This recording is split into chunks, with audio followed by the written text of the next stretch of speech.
What if the opposite is true? This is a question that I've learned to ask over the years when I'm working with somebody who's has some very complex needs, or I'm meeting with a team who's trying to serve somebody who is kind of complicated and hard to understand, and maybe it's challenging to figure out how best to serve this person.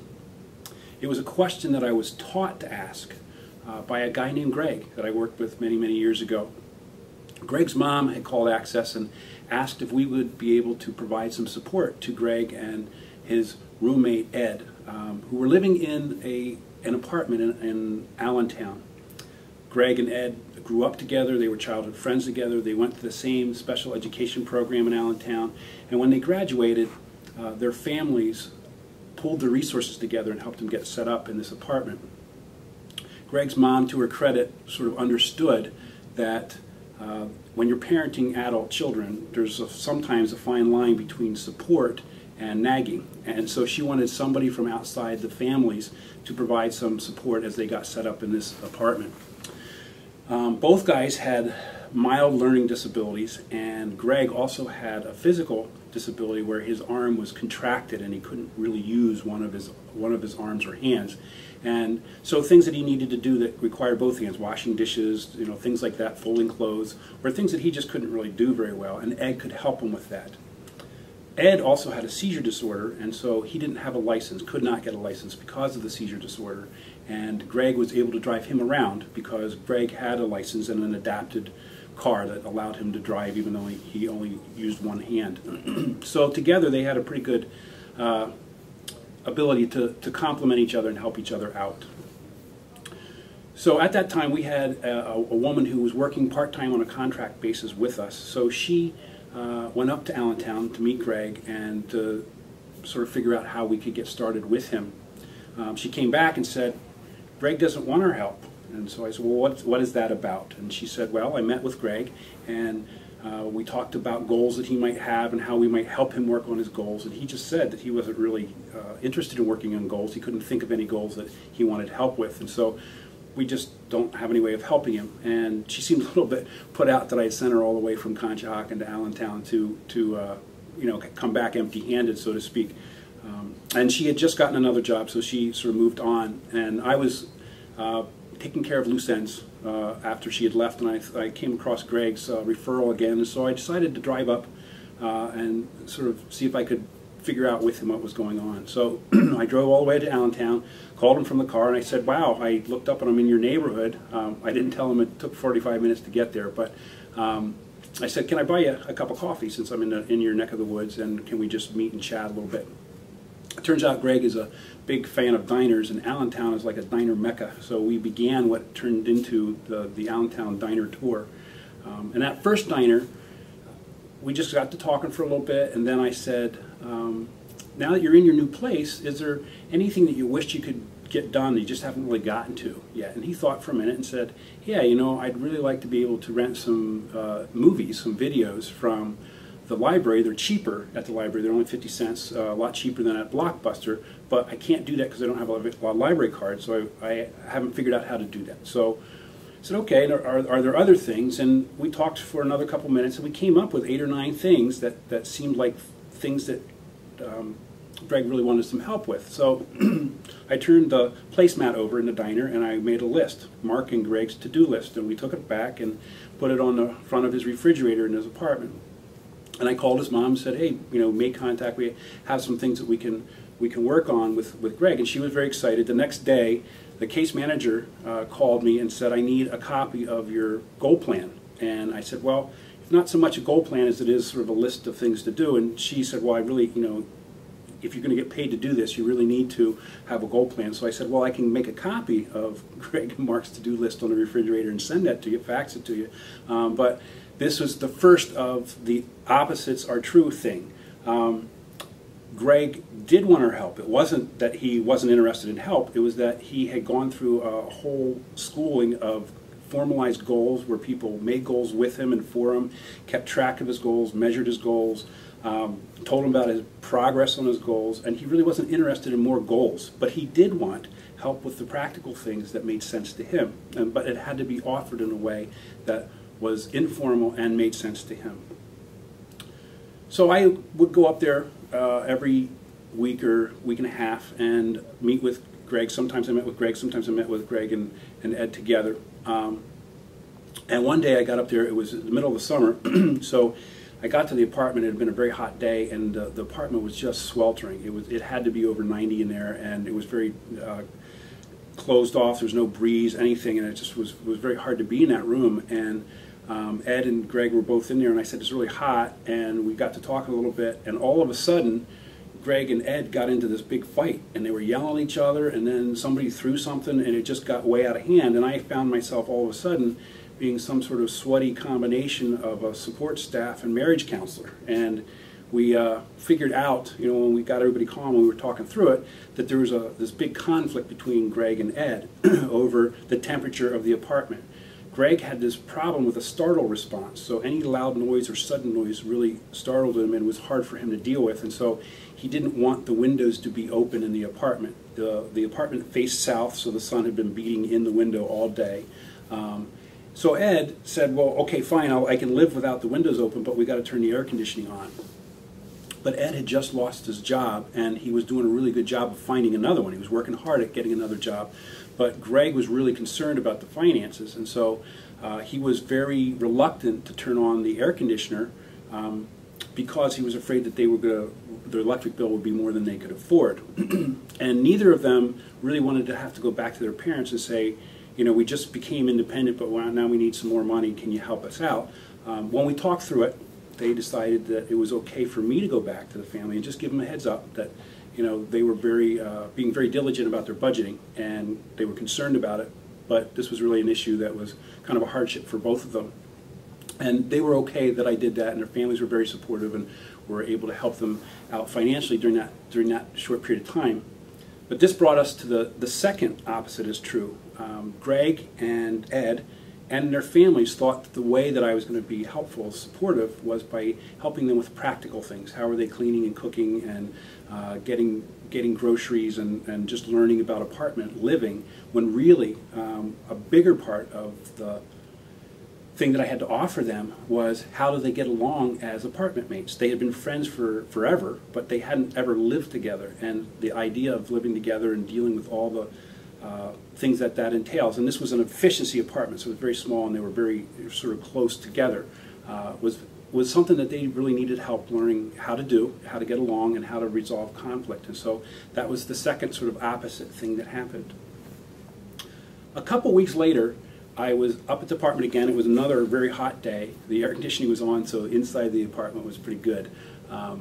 Greg and I cooked some dinner together, and then I was just sitting in the sort of the corner of the dinette area of the efficiency, and Greg was eating his dinner when Ed walked in the door, and he had been out all day in Allentown, walking around Allentown, looking for jobs and putting in applications. So he had spent 8 or 10 hours that day doing that. I was up there in the evening, and he was just pouring sweat and just obviously very physically worn out.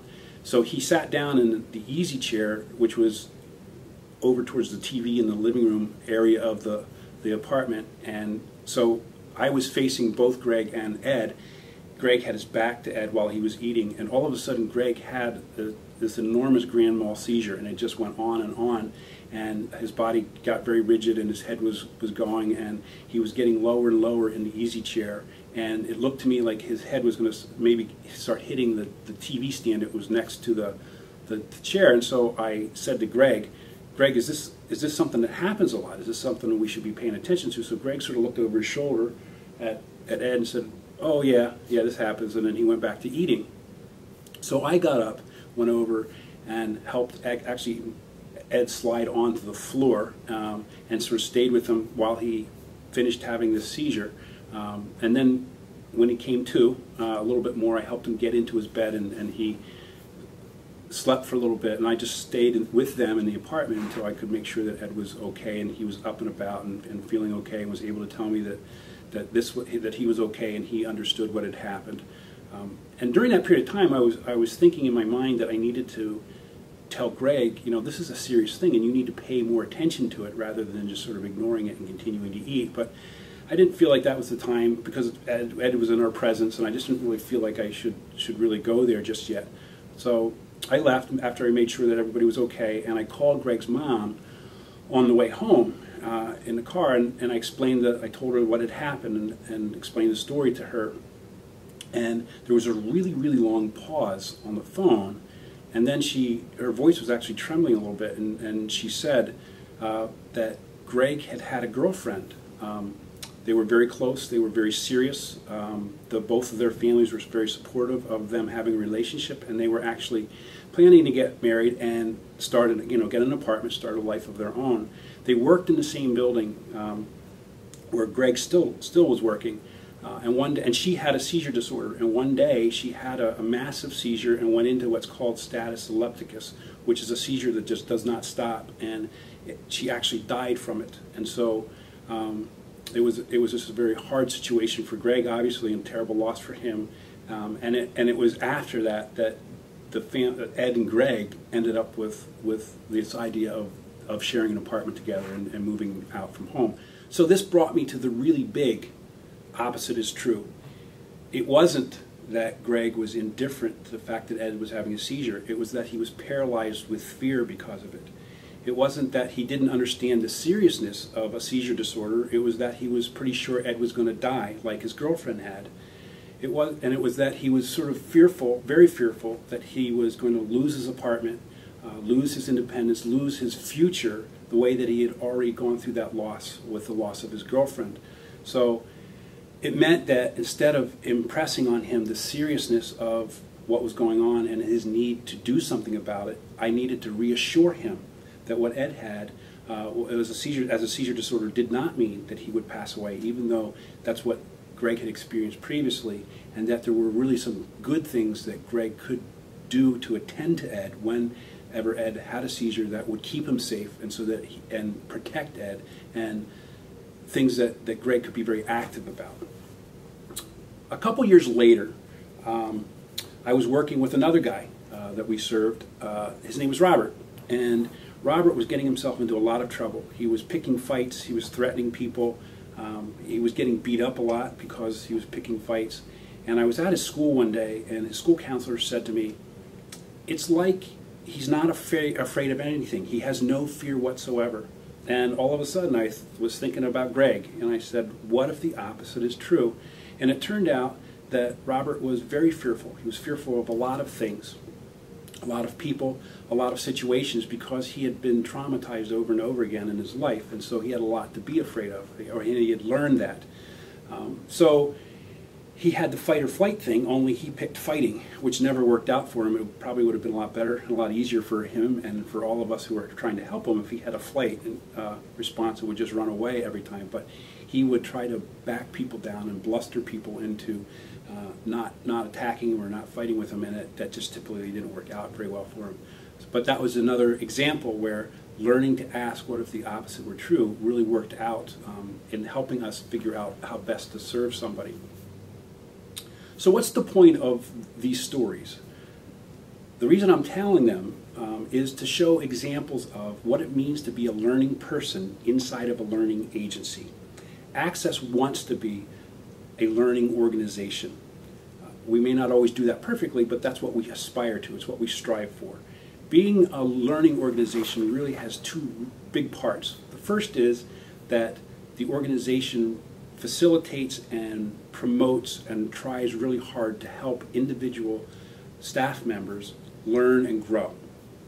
The other part of it is that the organization expects of itself that it will be continually changing and transforming, being innovative, being aware of the new trends, new things, new ideas that are coming into the agency, and adapting and changing with those things.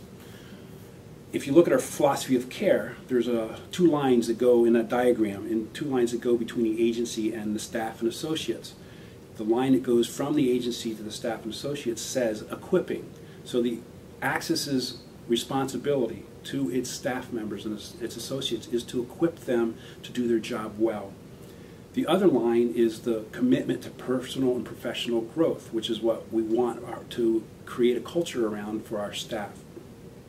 So there are a couple of things that we do that help us be a learning agency. One is that we have people who go get formal educations and degrees and certificates. and we help with that, and we encourage that. Another is that we send people out for trainings, all kinds of trainings. A third is that we bring trainings in, and we do internal trainings as well. Another thing that we've done recently is we've committed staff and resources to sending people out to become trainers themselves and coming back into the agency to be able to train other people within the agency as well as other community members. The assist training is an example of that. Mental health first aid is an example of that. We are working as an agency to become a TIP certified agency so that we can train around the TIP model of helping transitional aged youth move into the community and into more independence. So there's a lot of things that go on around helping people learn more things. One of the aspects of this is personal mastery, and that's how people just learn to take all these ideas and apply them to their work. Research has shown that much of personal mastery and learning really comes from incidental work, the things that happen in our life through experience, more so than just the things that we do to learn things formally or conceptually. And I think we all know that experience is a big teacher, even if we aren't really setting out to learn from our experience. It does teach us. But it's very powerful when we come to our job and say, I expect that my experience is going to teach me something that I'm going to learn and develop through the actual experience I have. Another aspect of being a learning organization is team learning, and that's how can we learn together as a collective. And so we have work groups, we have collaboration groups, and one of the aspects of those is helping people learn from each other so that we can be strong as an organization. And so my encouragement to all of us as Access staff is to be committed to being learning people in a learning organization. We all come to this job because we want to help other people, and we do that, and that's tremendous. We see great results in the lives of many of the people that we serve, and so that's good. The fact that we help people and that has an outcome in their lives is a very powerful thing. I want to encourage us to also come to our jobs and to our helping relationship with people with the idea in the front of our minds that when we help other people, we also learn about our lives, about ourselves, and we grow not only in the way we can do our work, but we grow as individuals and people as well. Thank you.